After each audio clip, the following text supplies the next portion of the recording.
Last fall, CMU returned to in-person learning and thrived all year long by innovating, monitoring the data, and building regional and national partnerships that kept campus safe.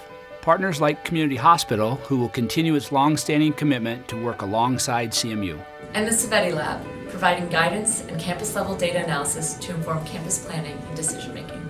Now, some may be wondering why CMU is not mandating vaccines or masks. A fair question. Our approach is to educate, engage, and empower Mavericks to understand the science of disease prevention, make informed personal choices, and understand the importance of everyone's role in keeping our communities safe. Put simply, our job is to teach, learn, and model critical thinking.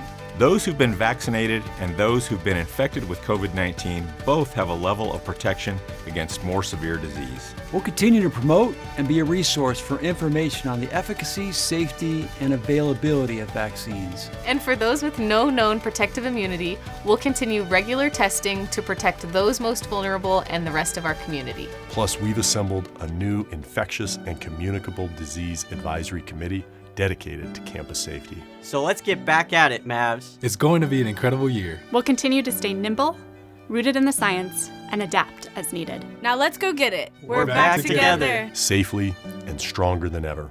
Welcome back, Mavs.